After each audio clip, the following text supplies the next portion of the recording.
सोचा भी नहीं था। माडारा को फिर से रिवाइव किया जाएगा। जब ओत्सुत्सुकी गॉड्स धरती पर उतरने वाले थे, ओरोचिमारू अचानक नारुतो के सामने एक बिग गिफ्ट लेकर आया।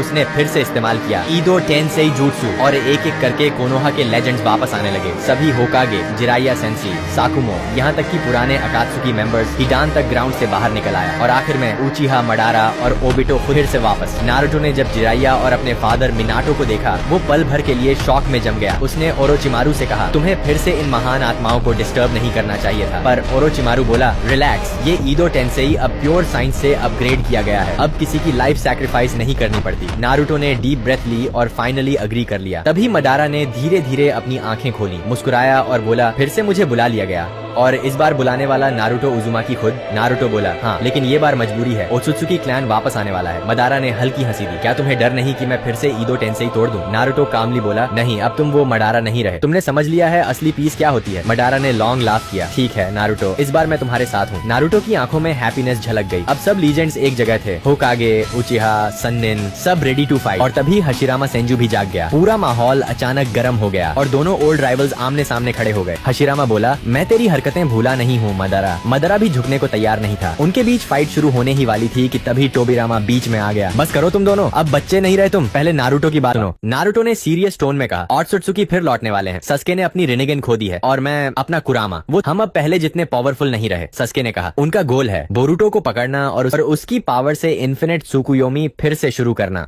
मिनाटो सरप्राइज हुआ। नारुतो के भाई बेटे, वो मुस्कुराया। ग्रैंडपा बन गया हूँ। मडारा ने गुस्से में कहा, जिन्होंने मुझे धोखा दिया था अब वही देवता लौट आए हैं। इस बार मैं उन्हें डिस्ट्रॉय कर दूंगा। तभी इटाची ने स्लोली आंखें खोली। सस्के रो पड़ा। भाई, इटाची मुस्कुराया, लगता है तुमने फाइनली सही रास्ता चुन लिया है। सस्के ने कहा, अगर नारुतो नहीं होता तो मैं आज भी अंधेरे में खोया होता। इटाची ने कहा, गुड, मैंने सही लोगों पर भरोसा किया। सरादा आई, अपने पिता को आंसू में देखकर डर गई। सस्के बोला, ये है मेरे बड़े भाई इटाची उचिहा। सरादा हैरान, ये मेरे चाचा हैं? इटाची मुस्कुराया, अब तुम्हें जानना चाहिए हमारी असली हिस्ट्री। उसने हल्के से सराडा के माथे को टच किया और सारी यादें, उचिहा क्लैन की ट्रेजेडी उसके मन में उमड़ आई। सस्के बोला, शायद अभी वक्त नहीं। लेकिन सराडा बोली, नहीं पापा, अब समझ गई हूँ, मैं होकागे बनूंगी और उचिहा नाम फिर से ऊंचा करूंगी। मडारा ने मुस्कुराते हुए कहा, इंटरेस्टिंग, तो अब हमारी लेगेसी एक लड़की के हाथ में है। इसी बीच ओबिटो भी रिवाइव हुआ। वो बोला, शायद मुझे दोबारा नहीं आना चाहिए था, मैंने बहुत पाप किए हैं। नारुतो ने मुस्कुराकर कहा, हम सब तुम्हें माफ कर चुके हैं ओबिटो। अगर तुम नहीं होते तो कगुया को हराना इम्पॉसिबल था। ओबिटो ने नारुतो को देखा और हंस पड़ा, तो तुमने कर दिखाया जो मैं नहीं कर सका। मिनाटो बोला, अगर हमें जीतना है तो पहले कुरामा को वापस लाना होगा। उसने कहा, हमें सेज ऑफ सिक्स पाथ्स को फिर से समन करना होगा। मडारा और हशिरामा ने अपना चाकरा दिया और आसमान चमक उठा। हागोरोमो ओत्सुत्सुकी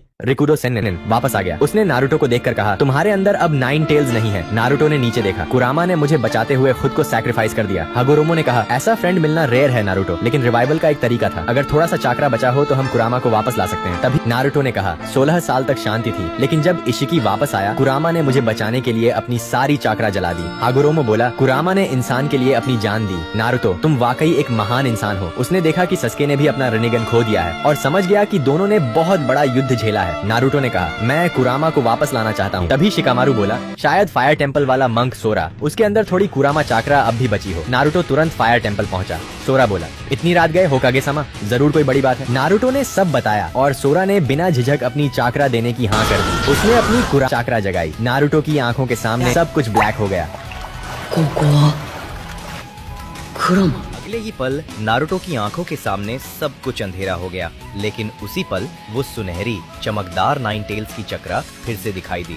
वो बिना एक सेकंड गवाए सीधे वहां पहुंच गया। हागोरोमो ने उसे सारी प्रक्रिया समझाई। कुरामा को रिवाइव करने की तुम ही हो नारुतो, क्योंकि तुम ही वो परफेक्ट जिंचुर्की थे जो उसकी चक्रा को पूरी तरह से संभाल सकते थे। बस जरूरत थी नारुतो के शरीर को एक मीडियम बनाकर बाकी 8 टेल बीस की थोड़ी सी चक्रा और ये कुरामा चक्रा एक साथ नारुतो के अंदर इंजेक्ट करने की। हागोरोमो ने कुरामा की आखिरी बची चक्रा नारुतो के अंदर डाली। सफलता की संभावना बढ़ाने के लिए उसने अपने बेटे अशुरा को भी मदद के लिए बुलाया। सालों बाद नारुतो दोबारा अपने इनर वर्ल्ड की गहराई में पहुंचा। वहां पहले से ही बाकी 8 टेल बीस्ट हागोरोमो के बुलावे पर मौजूद थे। नारुतो ने उनसे अपनी इच्छा बताई, मैं कुरामा को वापस लाना चाहता हूँ। सभी बीस ने एक साथ कहा, हम तुम्हारी मदद करेंगे। बढ़ाया। फिर बाकी सब ने भी अपने हाथ जोड़ दिए। नारुतो सबकी सच्चाई और प्यार महसूस कर सका। उसकी आंखों से आंसू गिर पड़े। उसने अपनी पूरी चक्रा इस प्रक्रिया में झोंक दी। हागुरोमो ने रिचुअल शुरू किया। नारुतो की आंखों के सामने उसके और कुरामा के सारे मोमेंट्स घूम गए। पहली लड़ाई, नफरत, फिर दोस्ती, सब कुछ। फिर एक तेज लाइट के बाद कुरामा लौट आया। नारुतो की आंखों से आंसू बहने लगे। हागुरोमो ने कहा, अब वो फिर तुम्हारे अंदर रहेगा। नारुतो ने अपनी इनर वर्ल्ड में एंट्री की। वहाँ फिर वही सील थी। नारुतो बोला, कुरामा मैं वापस आ गया। लेकिन कुरामा बोला, सो तुम कौन हो? मुझसे झूठ मत बोलो, क्योंकि ये नया कुरामा था और जिसके पास पुरानी यादें नहीं थी। नारुतो बोला, माफ करना, इस बार मैं तुम्हें कभी नहीं खोने दूंगा। कुरामा हंसा, अगर तुम झूठ बोल रहे हो तो मैं तुम्हें यही खत्म कर दूंगा। नारुतो ने कहा, तो फिर ट्राई कर लो। दोनों ने अपनी मुट्ठी टकराई और अचानक दोनों की यादें और इमोशंस आपस में जुड़ गए। कुरामा बोला, तुम अब भी उतने ही जिद्दी हो नारुतो। नारुतो हंसा, उसके पूरे शरीर से गोल्डन लाइट निकलने लगी। न्यू कुरामा मोड एक्टिवेट। नारुतो और कुरामा फिर से एक हो गए, आने वाले अल्टीमेट वॉर के लिए तैयार। सेज ऑफ सिक्स पाथ्स ने कहा कि अब वक्त है सस्के की शक्ति वापस लाने का। सबसे पहले उसे सस्के का रिनिगन वापस खोलना था, जो मोमोशिकी ओत्सुत्सुकी ने पहले सील कर दिया था। सील? सस्के ने हैरानी से कहा। तब उसे समझ आया कि उसने अपनी आंखें खोई नहीं थीं, बल्कि वो बस अस्थायी रूप से बंद थीं। हागुरोमो ने अपनी थोड़ी सी शक्ति सस्के के शरीर में प्रवाहित की। तुरंत उसकी इनर वर्ल्ड एक अलग जगह पर चली गई और वहाँ उसके सामने खड़ा था इंद्र ओत्सुत्सुकी, उचिहा कबीले का पहला पूर्वज। सस्के उसकी ऑरा महसूस करके हिल गया। इतना जबरदस्त दबाव जैसे समय ही रुक गया हो। इंद्रा मुस्कुराया, तुम ही हो मेरे सबसे ताकतवर पुनर्जन्म। तुमने वो किस्मत तोड़ी जो मैं और अशुरा नहीं तोड़ पाए थे। कुछ देर की बातचीत के बाद इंद्रा ने सस्के को मदद करने का फैसला किया। उसने कहा, मैं तुम्हारी एक चीज वापस दूंगा, तुम्हारा रिनिगन। फिर इंद्रा ने अपनी लगभग पूरी शक्ति सस्के को दे दी। उसका शरीर धीरे धीरे रोशनी में बदल गया। जाने से पहले उसने कहा, याद रखना, तुमने वो रास्ता चुना है जो सही है, इसीलिए तुम सबसे मजबूत हो। फिर इंद्रा की आकृति गायब हो गई। सस्के की इनर वर्ल्ड वापस लौटी। उसने अपनी आंख छुई और हल्की मुस्कान दी। रिनिगन वापस आ चुका था। सस्के ने सिर झुकाकर हागुरोमो को धन्यवाद कहा। इसके बाद हागुरोमो ने हाथ जोड़कर एक मंत्र बनाया। वो था रिन्ने रीबर्थ जूट्सु। नारुतो हैरान रह गया। क्या आप वही टेक्निक कर रहे हैं जो नागाटो ने की थी? हागुरोमो मुस्कुराया। हाँ, यही आखिरी चीज है जो मैं अब कर सकता हूँ। उसने अपनी शक्ति पूरे निंजा वर्ल्ड में फैलाई। थोड़ी ही देर में मडारा, ओबिटो और चारों होकागे दोबारा अपने असली शरीरों में लौट आए। धीरे धीरे हागुरोमो का शरीर मिटने लगा। उसने आखिरी बार नारुतो और सस्के की तरफ देखा। अब ये दुनिया तुम्हारी है, मेरी नहीं। नारुतो ने धन्यवाद सेज-सान, और हागुरोमो हवा में घुल गया। कुछ दिन बाद नारुतो ने हशिरामा की मदद से एक नया स्थान बनाया जहाँ रिवाइव्ड शिनोबी फिलहाल रह सकें। तोबिरामा ने सुझाव दिया, चलो कोनोहा चलते हैं। तो सबने कोनोहा की ओर रुख किया। नारुतो ने सभी से कहा, ट्रांसफॉर्मेशन जुत्सु इस्तेमाल करो। जब हशिरामा ने गांव देखा, उसकी आंखों में गर्व झलक रहा था। वाह नारुतो, तुमने वाकई इस जगह को स्वर्ग बना दिया। माडारा ने सबको चेताया, इतना रिलैक्स मत हो, असली दुश्मन अभी बाकी है। फिर उसने नारुतो और सस्के को देखा। तुम दोनों की ट्रेनिंग बहुत ढीली पड़ गई है। नारुतो हंसते हुए बोला, असल में हशिरामा-सान, मैं आपसे कुछ सीखना चाहता हूँ, सेज मोड का अगला लेवल। हशिरामा ने कहा, पहले दिखाओ तुमने अब तक क्या सीखा। नारुतो ने सेकंडों में सेज मोड एक्टिव किया। हशिरामा ने देखा और बोला, स्पीड तो ठीक है, लेकिन तुम अभी बेसिक लेवल पर हो। नेचुरल एनर्जी की असली ताकत अभी तुमसे दूर है। नारुतो को पहली बार एहसास हुआ कि सेज मोड का भी एडवांस स्टेज होता है। हशिरामा ने कहा, अगर सच में सीखना चाहते हो तो मायोबोकू माउंटेन जाओ। नारुतो ने तुरंत एक फ्रॉग को समन किया और फ्रॉग सेज ने उसे रिवर्स समनिंग से मायोबोकू पहुंचा दिया। सालों बाद दोबारा वहां पहुंचकर नारुतो को अपने पुराने दिन याद आ गए। उसने फुकास्कु सामा को सब बताया, कुरामा रिवाइवल, सासेकी की वापसी और नई थ्रेड्स। फुकास्कु मुस्कुराया, तुम्हारे पास पहला स्टेज पहले ही है, अब तुम्हें सिर्फ नेक्स्ट स्टेज अनलॉक करना है। नारुतो ने मेडिटेशन शुरू की। फुकास्कु देखकर बोला, इस बच्चे की कंसंट्रेशन कमाल है,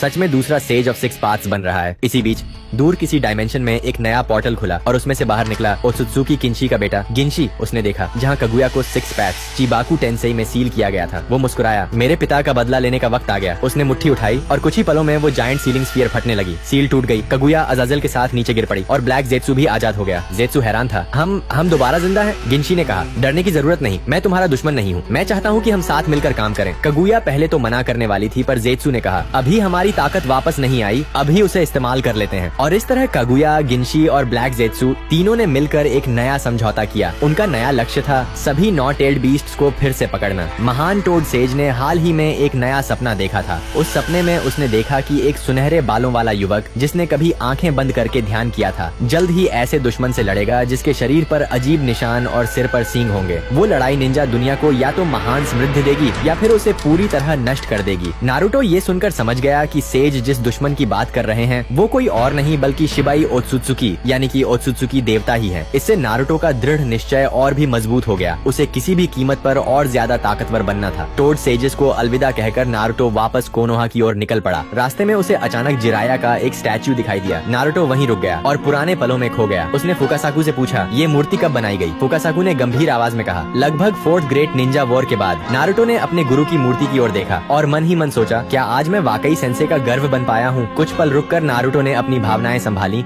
और कोनोहा लौट आया। नारुतो के लौटते ही ओरोचिमारू उससे मिलने पहुंच गया। ओरोचिमारू ने सुझाव दिया, पहले हशिरमा के सेल्स ट्रांसप्लांट करवा लो। नारुतो इस बात को लेकर थोड़ा हिचकिचाया। ना वो इसे पसंद करता था, ना पूरी तरह नापसंद, लेकिन आने वाले दुश्मनों से लड़ने के लिए वो कोई भी मौका छोड़ना नहीं चाहता था जिससे वो और ताकतवर बन सके, यहाँ तक कि 6 पाथ्स की शक्ति वापस पाने का भी। इसलिए दोनों ओरोचिमारू के प्रयोगशाला पहुंचे। वहाँ ओरोचिमारू ने अपने वर्षों से विकसित सबसे शुद्ध हाशिरामा सेल्स निकाले। इम्प्लांट सर्जरी बहुत जल्दी पूरी हो गई। असुरा का पुनर्जन्म होने के कारण नारुतो का शरीर हशिरामा सेल्स के साथ बिल्कुल परफेक्ट तरीके से जुड़ गया। जब वो जागा तो उसे अपने शरीर में अजीब सी ऊर्जा महसूस हुई, जैसे शरीर पूरी तरह नए सिरे से बन गया हो। नारुतो ने आश्चर्य से कहा, क्या ये वही है लेजेंड की मोकुतोन शक्ति? वो हैरान था कि ऐसी रहस्यमयी ताकत वास्तव में मौजूद है। इसके बाद हशिरामा की गाइडेंस में नारुतो ने सेज मोड और वुड रिलीज दोनों को मिलाकर ट्रेनिंग शुरू की। कुछ ही दिनों में उसने low version through several thousand hands technique सीख ली और जैसे जैसे उसकी ट्रेनिंग बढ़ी उसका मोकुटन और भी ऊंचे स्तर पर पहुंचने लगा। लेकिन उसी समय एक पोर्टल खुला और किलर बी को पीछे से किसी ने खींच लिया। वो था ब्लैक ज़ेत्सु। उसने बी को झटके में पकड़कर अंदर खींच लिया। ज़ेत्सु ने ठंडी हंसी हंसते हुए कहा, 8 टेल्स पकड़ लिया गया। उन कुछ ही दिनों में कगुया, गिंशी और ब्लैक ज़ेत्सु की टीम 1 से 8 टेल्ड बीस्ट सभी को पकड़ने में सफल हो चुकी थी। किलर बी के अचानक गायब हो जाने से पुराना रायकेज घबरा गया और उसने तुरंत नारुतो से संपर्क किया। नारुतो ने महसूस किया कि बाकी टेल्ड बीस्ट से भी संपर्क टूट चुका है। उसके मन में एक डरावना एहसास उठने लगा, कुछ बड़ा होने वाला है। कहानी तो यहीं खत्म नहीं होती, असली खेल तो अब शुरू हुआ है। अगली बार जब नारुतो लौटेगा पूरा निंजा वर्ल्ड हिल जाएगा। अगर तुम्हें ये पार्ट पसंद आया हो तो लाइक करो, सब्सक्राइब ठोको और हाई पॉइंट्स देना मत भूलना, क्योंकि अगला एपिसोड होगा पूरी तरह लेजेंडरी।